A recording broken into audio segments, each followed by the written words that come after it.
Dr. Azzam to everyone. So, Dr. Azzam Tamimi is a British Palestinian academic and political activist.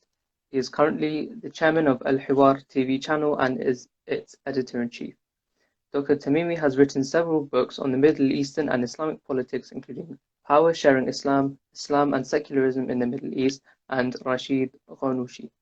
So, without further ado, I'll let you begin the talk today. Thank you very much. Well, thank you very much. Bismillah ar-Rahman ar-Rahim. I'm delighted to join you this evening. Probably it would be best if I don't talk a lot and have some sort of an interactive session, if you don't mind. But if you prefer it, otherwise I don't mind. But let me begin by making an introduction to this. When we talk about what's going on in Palestine, we're actually talking about a project that is almost unique in its nature.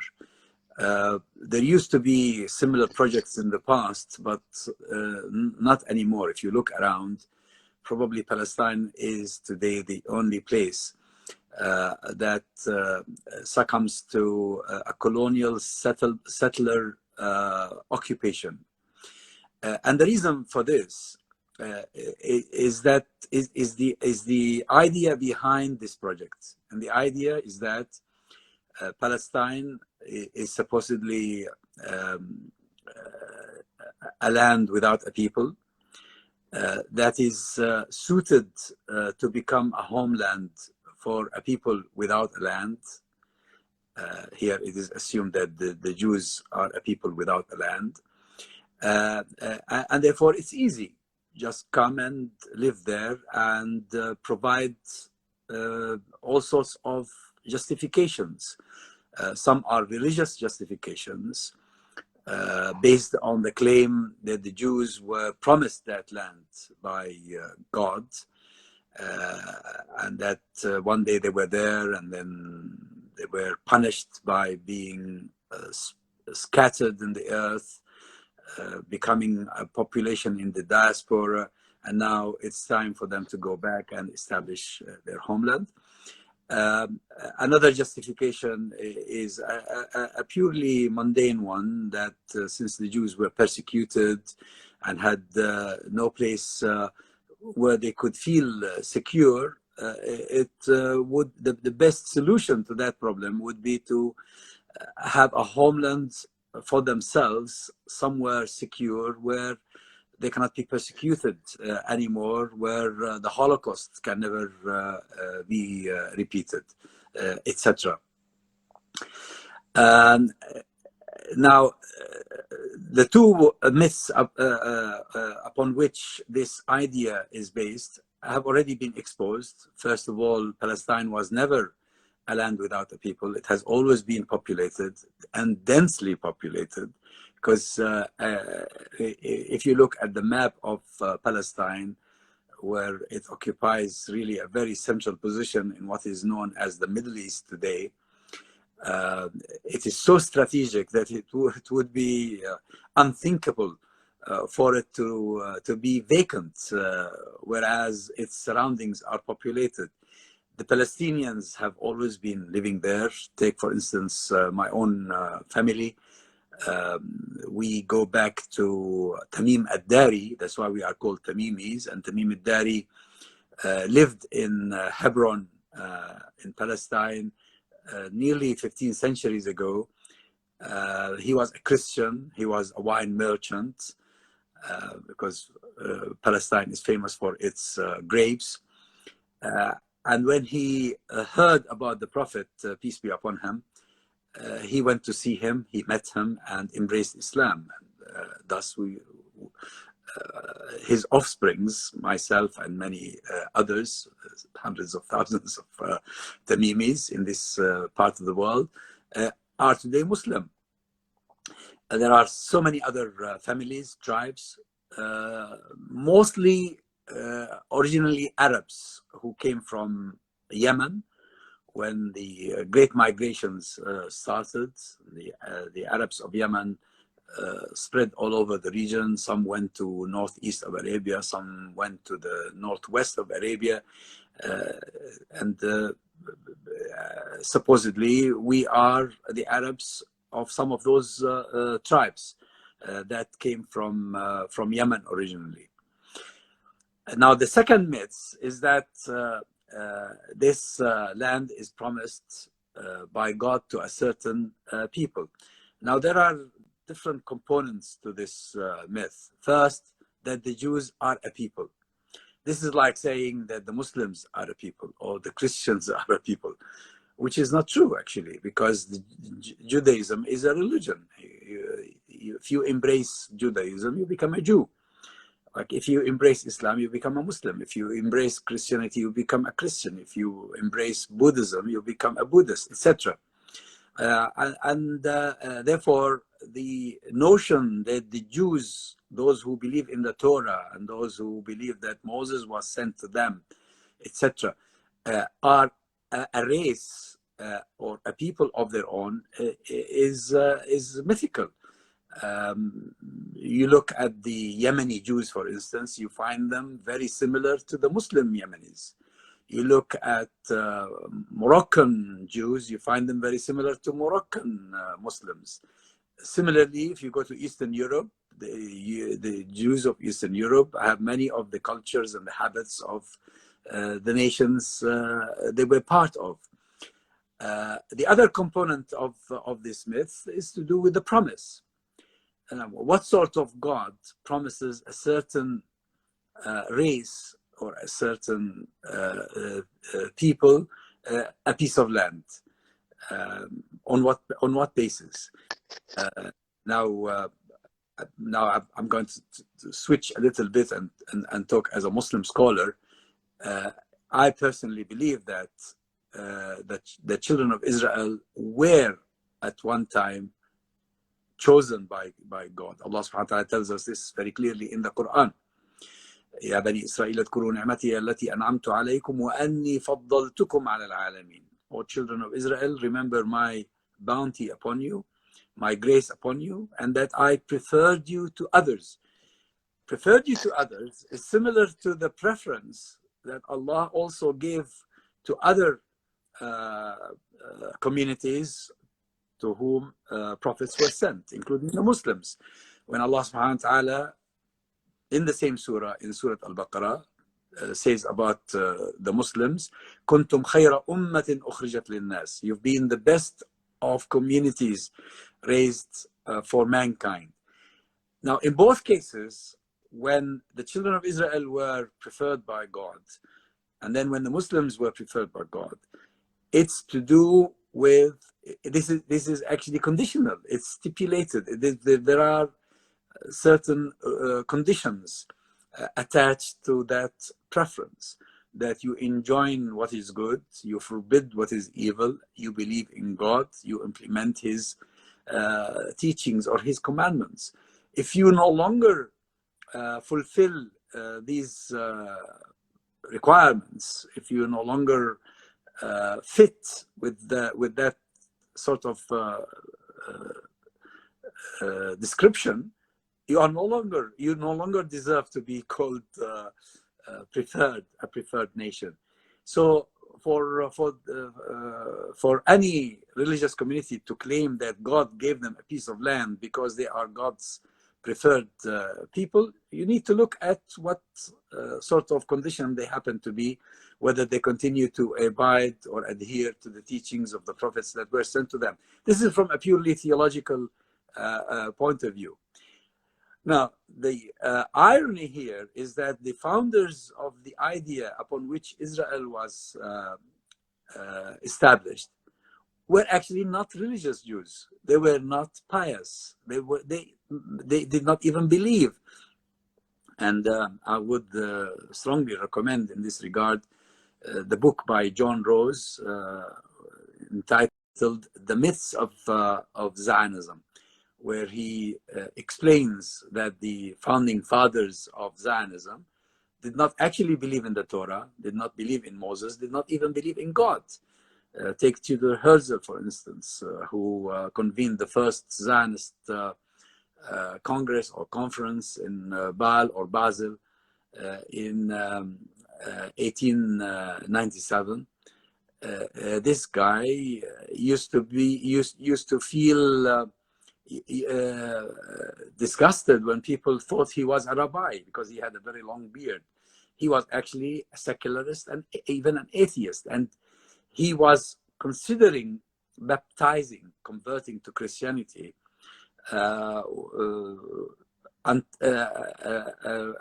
until the moment when he heard the news of the pogroms in Russia, and that's when he started thinking about the idea of the preferred people of God who are assigned a certain piece of land. If they were able to go to and establish their homeland, that would be the end of all their calamities and hardships. So the founders of Zionism, the very idea upon which Israel is established, actually didn't believe in God, whom they argue promised them the land. So how come that you don't believe in God, but you believe in a promise he made to you just because you happen to be born into a Jewish family? And therefore, see, all the myths about the justifications provided in this regard are exposed and proven to be utterly false and unacceptable. Apart from Israel, there is no other community on the face of earth today, until about 25 years ago or so. There was such a Christian community in South Africa that claimed, like the Israelis claim today, that God gave them the land in South Africa and that they had the right to inhabit it and cultivate it and deny it to its original inhabitants, the Africans, who were put in townships. But that was, of course, came to an end in the early 90s when apartheid fell apart. Now, Zionism today, or the State of Israel, is really the only example that we see in the world where a state claims to be or to derive its legitimacy from religious beliefs, or some people might even call them religious myths. And of course, not all Jews believe in this. Actually, when the State of Israel was established in 1948, probably still until then, a significant proportion of the Jews around the world did not believe in Zionism. Go back a little bit, 20 years earlier, to the mid-20s or late 20s, the overwhelming majority of Jews rejected Zionism. And today we have a significant minority of Jews, the ultra-Orthodox, who believe that Israel is not a legitimate state, even those who live in the State of Israel and benefit from being there, because they believe that as religious Jews, it is God's decision that they should suffer in the diaspora until the coming of the Messiah, who would bring them back to the promised land. Now, some Zionists played with this idea by claiming that the mere creation of a Jewish homeland in Palestine was actually the Messiah, was the beginning of the coming of the Messiah, just to justify what they were doing. Now, the other thing about the State of Israel, which claims to be a democracy, is that exactly like South Africa in the old days, during apartheid, it's a democracy for a certain segment of the humans that live within its borders, although Israel doesn't have official borders, not yet, not until today. So the State of Israel is a democracy for the Jews, and they extend some democratic rights to non-Jews, but not all rights, as we see with the case of the Palestinians who live in 1948 Palestine, those who were not expelled, because in 1948 a majority of the Palestinians were expelled, but a small minority remained. And that small minority, of course, with the passage of time increased, and today they number about 1 million people. They are treated as second-class citizens, and with the recent advent of the nation state, the Jewish nation state law, they are likely to lose much of what they today enjoy of rights, although they are minimal in terms of the rights enjoyed by the Jewish citizens of the state of Israel. Now, people who sympathize with the Palestinian people who sympathize with my family, with my people who were dispossessed and continue to struggle to liberate their land from Zionist occupation, sympathize for different reasons. Some sympathize because of purely religious reasons, like many Muslims, for instance, believe that Palestine is a Muslim land. Jerusalem is the site where the Prophet ﷺ was taken on a nightly flight during Al-Isra, and then from there to the upper heavens in Al-Mi'raj. And that Palestine was always part of the Muslim world, except for a very brief period of time during the Crusades, when it was occupied by the Crusaders. And therefore, religion here plays a part, because Palestine is significant to the Muslims, since Al-Aqsa Mosque is the third holiest mosque, as the Prophet ﷺ said in a hadith, that لا تشد الرحال إلا إلى ثلاثة مساجد, that you don't make a religious journey to any shrine except to 3 mosques: Al-Masjid al-Haram, the one in Mecca; Al-Masjid al-Nabawi, the one in Medina; Al-Masjid al-Aqsa, the one in Bayt al-Maqdis. So there is a religious significance as far as the Muslims are concerned. But there are those who sympathize with the Palestinians because the Palestinians are oppressed, because they are victims of an aggression. And I know many people who only became aware of this injustice when they visited Palestine, either went to the West Bank or went to Gaza and saw the refugees, or went to Lebanon and saw the refugees in Lebanon, or came to Jordan, talking to you from now, and saw the refugees and heard their stories, because until recently, few people knew the truth about the background of this conflict that people call the Israeli-Arab conflict or the Israeli-Palestinian conflict. So these people sympathize with the Palestinians out of human rights considerations, because the Palestinians have had their human rights violated. I think, in addition, if we understand the history of the conflict, if we understand the background to what is going on today, whether we sympathize on religious basis or we sympathize on human rights basis, that sympathy becomes reinforced. It becomes much more solid because it becomes supported with the facts of history. And the facts of history are very simple. Just go to the library next door and pick up a book about what happened in the First World War and then the Second World War, and you will see that Palestine, until the First World War, was part of a much bigger entity called the Islamic Caliphate. And that Islamic Caliphate lasted for nearly 14 centuries, the very last order of which was the Ottoman Caliphate.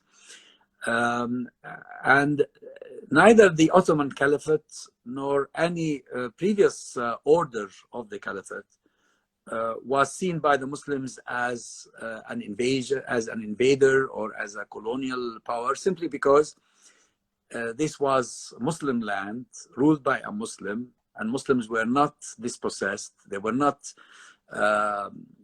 removed from their lands. What actually changed was the seat of government. That's all. The seat of governance, and that seat of governance, whether it was the rightly guided caliphate, or the Umayyads dynasty, or the Abbasids dynasty, or the Fatimids, or the Mamlukis, or the Seljuk, whatever it was, or the Ottomans, finally, they claimed their legitimacy on the basis of Islam itself, the religion of the majority of the people of the region, a religion that respected the rights of non-Muslims, Christians and the Jews in particular, who are known to Muslims as the people of the book, and they have rights, and these rights are sacred, and no Muslim has the right to undermine them or violate them in any way. And that's why actually this conflict is not a religious conflict. It's not one that is between the Muslims and the Jews. I mean, we Palestinians are not fighting against the Jews because they happen to be believers in Judaism. We are struggling to get our land back, our land that was taken from us. And it was taken from us not by Jews, but by Zionists, because there are many Jews who are opposed to Zionism. Some of them even actively, and not just passively, actively campaigning in support of Palestinian rights. And I have many such friends, whether in the secular, from the secular part of the community, or the religious part of the community, in particular Naturi Carter. I have many friends from the Naturi Carter group, for instance. So this is actually not a religious conflict. This is a purely political conflict that is the result of an invasion from outside. Now, why that invasion happened? Because the Muslims were defeated in the First World War. They lost their political order, and the colonial powers that defeated them, particularly the French, the British, and the Russians, ended up inheriting many territories with their peoples, and that paved the way for the accomplishment of the Zionist dream. I mean, Tudor Herzl died much longer before, or long before, so much long before it became even feasible that Zionism could materialize on the ground. Actually, political events that culminated in the First World War and then led to the Second World War afterwards, these events is what paved the way for the creation of the state of Israel. Palestine was part of the Ottoman Empire. It fell under the British mandate, and the British, for their own reasons, which had to do with seeking financial support as well as allies, came up with the Balfour Declaration. And of course, that there was another background to this, the fact that British politicians at the time were mostly Christian Zionists, and Christian Zionists religiously believed that Jews had to return to Palestine in order for the Christian Messiah to come. And the Christian Messiah is different from the Jewish Messiah. The Jews who believe in the Messiah believe that they should wait in the diaspora until the Messiah comes, whereas Christian Zionists believe they have to find a way of sending the Jews to Palestine in order for their own Messiah to come, and do what? Force the Jews to convert to Christianity or wipe them out. So Christian Zionists are actually the most anti-Semites. Christian Zionists are the most anti-Semites because their eventual, their end product, their end objective is to convert the Jews to Christianity or wipe them out. So the developments that happened in Europe and then led to catastrophes in the Middle East, in what became known as the Middle East, is what paved the way for the accomplishment of the Zionist dream of establishing a homeland for the Jews in Palestine. And actually, this idea of having a homeland for the Jews in Palestine in the beginning wasn't that mature, because some Zionists believed it would be almost impossible to get Palestine out of Muslim hands, and thought of alternatives like Argentina, like East Africa, like Cyprus, like Libya even. Tudor Herzl went to the Italians who were occupying Libya at the time and begged them to give them Libya to become a Jewish homeland. I mean, imagine, it's a very pragmatic, materialistic sort of outlook rather than religious. So the religious factor in all of this is actually a phony aspect and not a real one. Now, to stress my point here again is that we need to learn the history behind the Zionist project and behind what Palestine has become today. Once we know that history, we can be sure to not only support out of emotional sympathy or sort of religious sympathy, but on solid grounds, supported by historic evidence.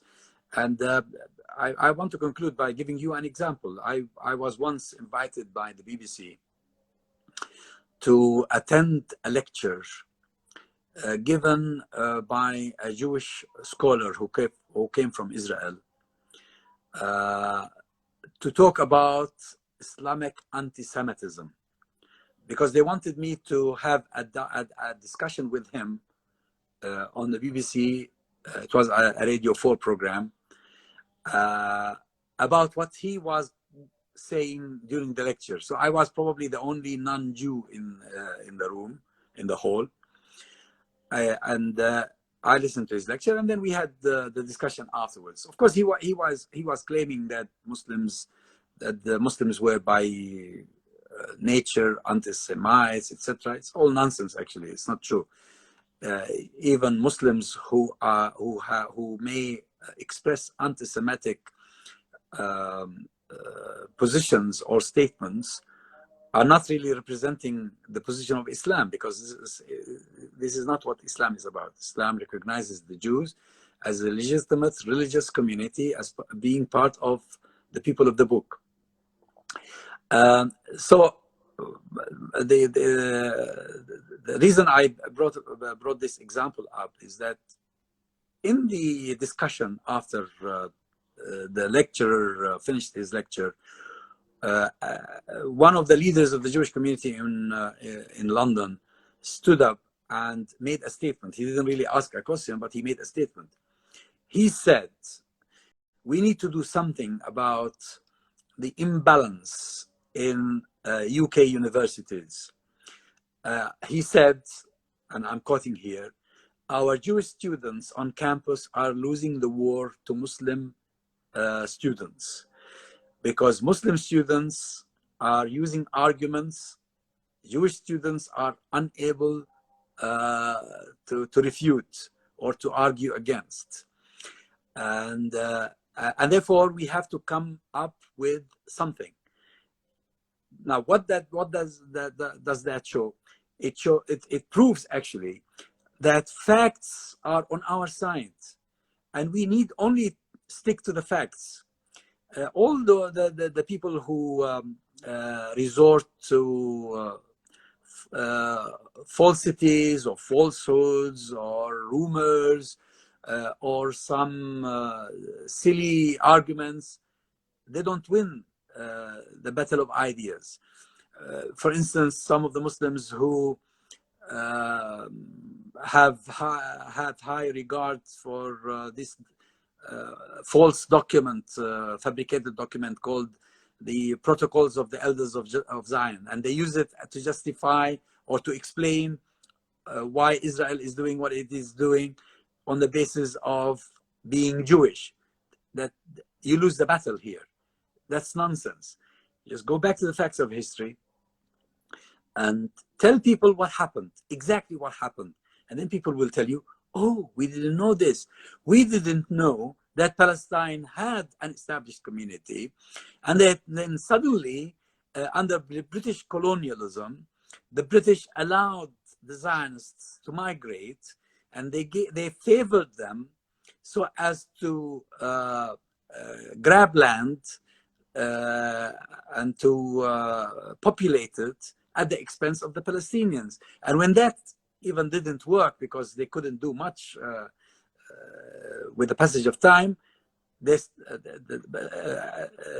in 1948, when the Zionists drove the British out of Palestine and took over, they expelled the majority of the Palestinian population, who were a majority, who had been a majority all along.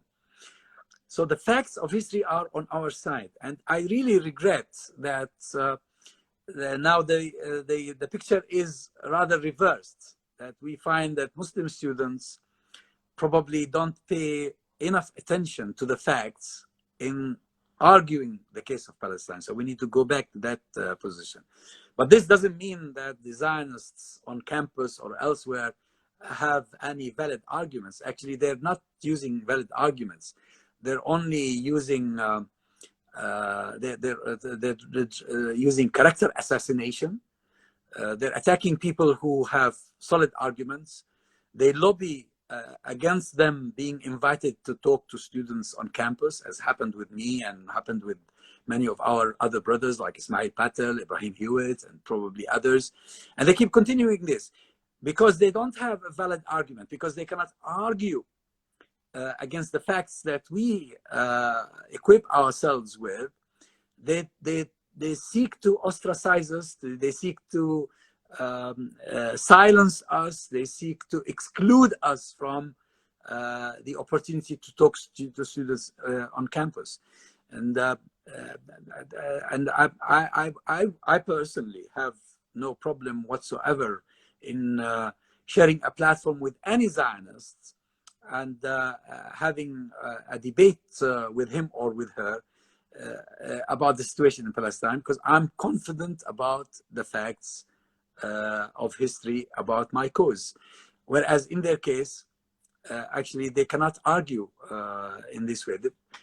Once SAWAS Student Society invited me, they had actually an arrangement with the Jewish Students Society in SAWAS, that the Jewish Students Society would bring a Zionist and that the Islamic Society would bring a Palestinian or an Islamist or whatever, and then we'd have an argument. But under pressure or under advice from the Israeli embassy in London, and as the famous Al Jazeera lobby documentary showed, the Israeli embassy runs much of the Jewish political activism in support of Israel in the United Kingdom. That's a fact. It was well established in the documentary, and they couldn't argue against it. So in that debate, because they pulled out, the Islamic Society invited a scholar, a Jewish scholar, an Israeli, who was visiting scholar at SAWAS, and we had a debate. And when we were having a debate, it was a highly civilized debate, the guy eventually said, let's forget about the past. Let's talk about the present. Let's talk about the future. And I said to him, how can you expect me to forget about the past when I am still living in the past? Today, until today, I cannot return to my birthplace in Palestine. because it's occupied by the Israelis, and the Israelis are controlling entry into it. How can you ask me to forget about the past when Zionists in the past and today, and will continue for some time in the future, to justify occupying Palestine because the Jews were subjected to a Holocaust by the Nazis in Europe? We did not perpetrate the Holocaust. I don't deny the Holocaust. The Holocaust is a fact, and it's a heinous crime. It's one of the most heinous crimes in the history of humanity. But why should I pay for the crimes of the Nazis? By the way, and probably we don't have much time to talk about this as well, today, neo-Nazis are allied with the Zionists. Neo-Nazis in America, in Western Europe, in Eastern Europe, wherever you go, the haters of Islam, the Islamophobes, those who support Zionism are actually neo-Nazis. They are anti-Semites. So much can be talked about that probably I should stop here and have a more engagement if you prefer.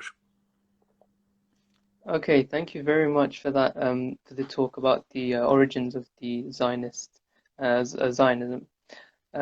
If anyone has any questions, please do ask them, and we will forward them to Dr. Azzam. So, yeah, are there any questions?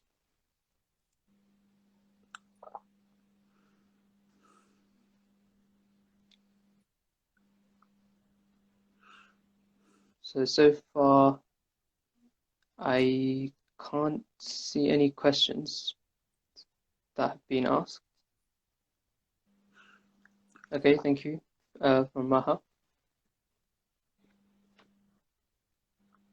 I think we'll give everyone 1 or 2 minutes to ask questions. Okay, so we have a question from Azzam Tamimi. What can we do in the light of restrictions on campus? I think this has to be raised as a major issue of freedom of speech. We cannot allow a certain group of people in our society to dictate to us who is allowed to come to campus and who is not, on the basis of rumors, on the basis of character assassination. For instance, they have this broad anti-Semitism allegation against whoever they don't like. And we need to really fight this. Yes, we are against anti-Semitism as much as we are against Islamophobia. But criticizing Israel and criticizing Zionism and talking about the roots of conflict is not anti-Semitism. Evidently, there are, as I said earlier, many Jews, whether secular or religious, who stand with us, who support Palestinian rights. I regret to say, I could be wrong, but this is my observation. I regret to say that during a certain period of time, Muslim students on campus were afraid to fight back, were afraid to take this issue to the level it needed to be taken to. This is freedom of speech. And I remember once an MP who was once even a minister in the government stood during Prime Minister's question time, that was during Gordon Brown's time, and asked a question about me. How is it that I am allowed to enter into the University of Birmingham to address the students there when I am known to be this or that, which is nonsense, of course. So he was just making allegations. And Gordon Brown responded by saying, we would, of course, not tolerate people who promote terrorism, or who support terrorism, or who instigate violence or whatever. But at the same time, we want to make sure that our academic institutions play their role and they continue to be bastions of freedom of speech. This is the battle. The battle is here, because if people continue to silence each other, it just doesn't work. That's why I am personally opposed to Muslims or supporters of Palestine opposing the presence of Zionists on campus. Let them come. We should all enjoy our basic right to speak about what we believe to be right and engage with others. Because once you seek to deny people that platform, they will try to deny it to you. Nobody should be denied that platform. Probably the students need to come together and do something about it. Okay, thank you very much for that answer. We also have a question from Mrs. CB. The question is, thank you, very insightful. Is BDS the only way forward? So boycott, divestment, sanctions. What can we practically do as ordinary citizens? Well, BDS is a very important project. Evidently, it is causing Israelis to really go mad. And that's why they're pushing their allies across the world to ban it. And there are attempts to ban it here and there. And the civil society is fighting back, because how can you ban us? I mean, it's our right to do this. We are not using violence. We are not instigating hatred. All we are saying, and this is BDS, I mean, I'm quoting them, all we are saying is that occupation should be resisted peacefully. And we do this by boycotting Israeli products, by divesting, and by imposing sanctions. So I think if you have access to BDS and if you can participate in any capacity in boycotting, in divesting, and in imposing sanctions, that of course would be great. At the individual level, I would say the priority is to educate myself about the cause in order to be able to educate others. We need to create awareness about this. I mean, there is an increasing number of people who are clearer about the Palestinian issue today compared to many years ago. I remember when I was a young student and I came to the UK in 1974 to do my A-levels.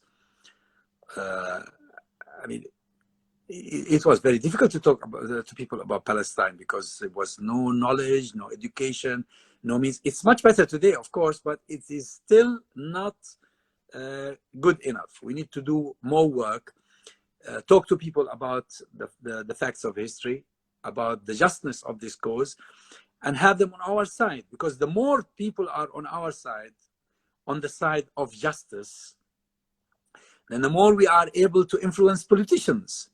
I mean, politicians who are invited, who are elected to parliament, they are very wary of voting time.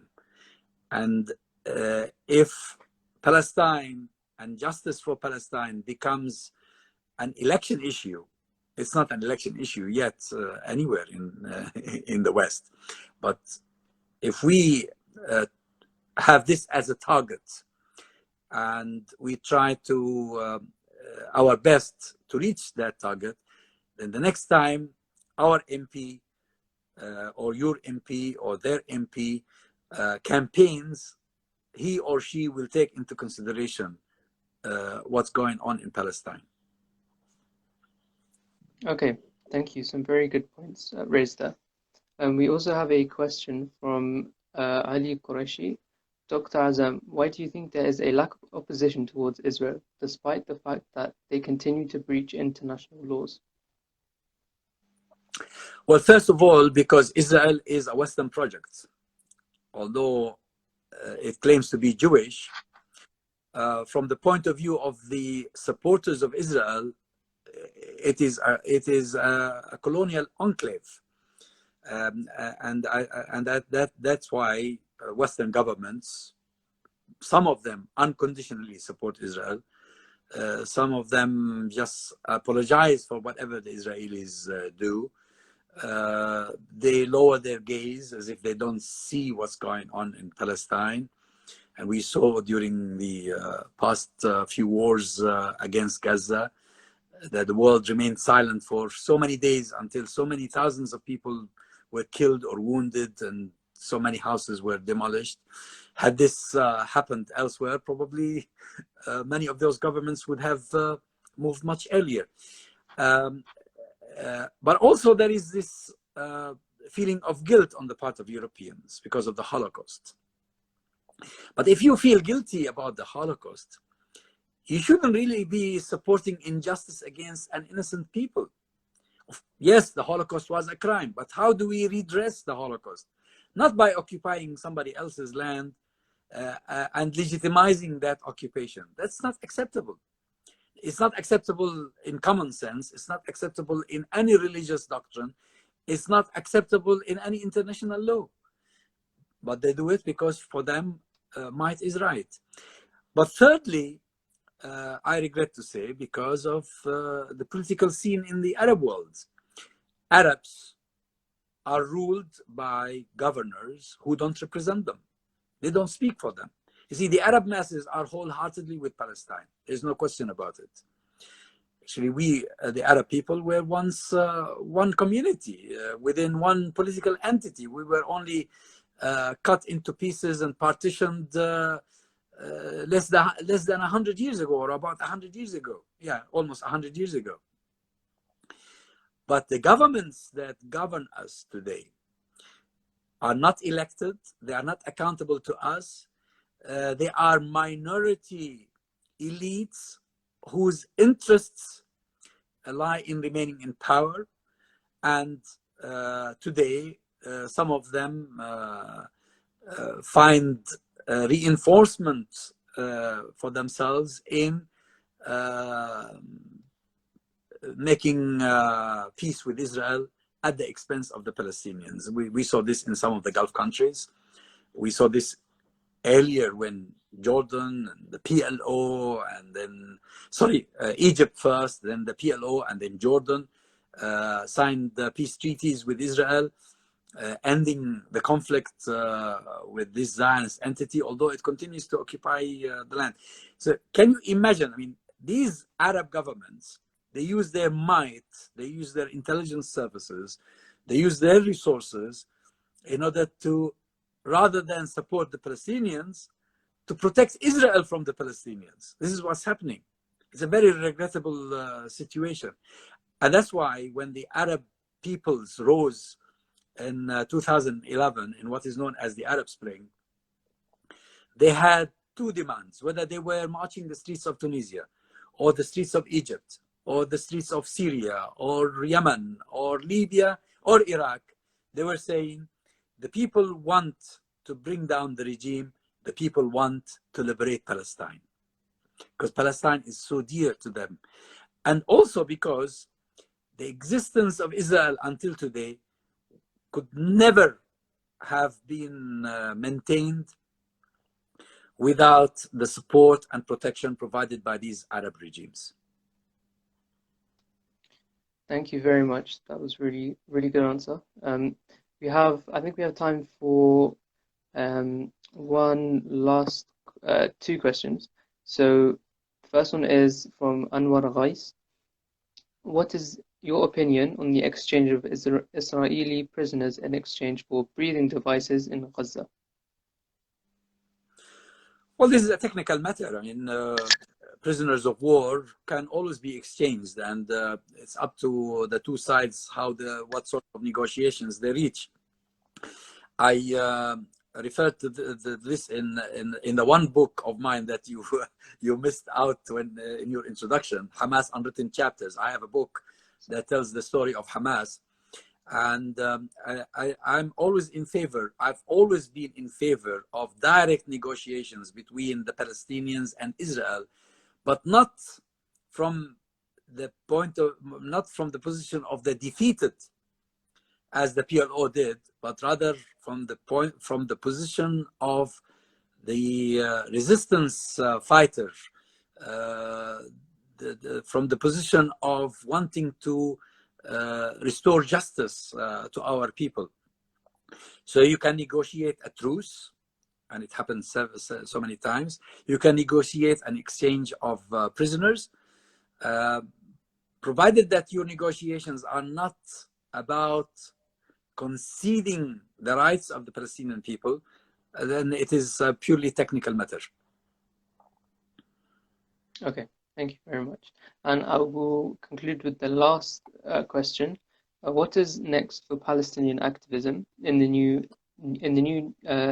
Labour Party? What do you think of that? Well, the question is about the UK Labour Party, right? Yes. Yeah. Well, I really regret that the British people did not value Jeremy Corbyn. Jeremy Corbyn would have been a great leader had he been given the chance, but unfortunately, he was he was undermined by people within his own party.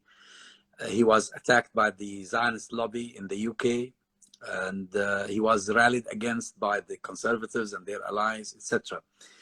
And I would recommend to you a recent article written by Peter O'Born about Jeremy Corbyn and his legacy. Now, it remains to be seen where the Labour Party is going.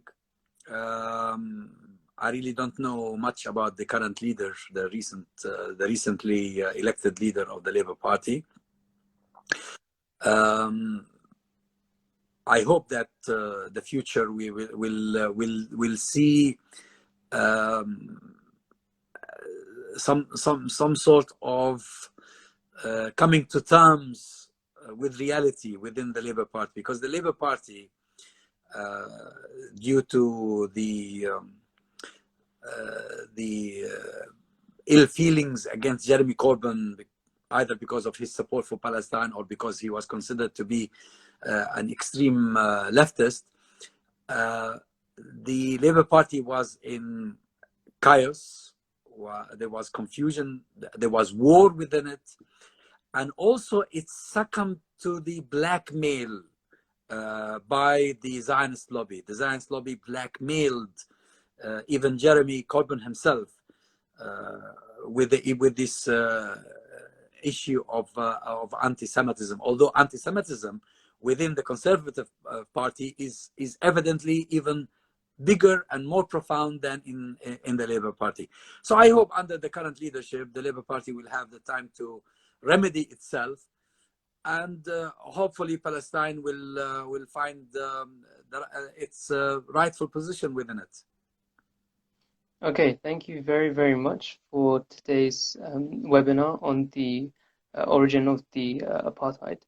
I would just like to give a brief announcement to all followers. We have an event this coming Saturday, another webinar about the drawing parallels upon the ethnic cleansing and occupation, similar patterns that we see in the Rohingya as well as Kashmir.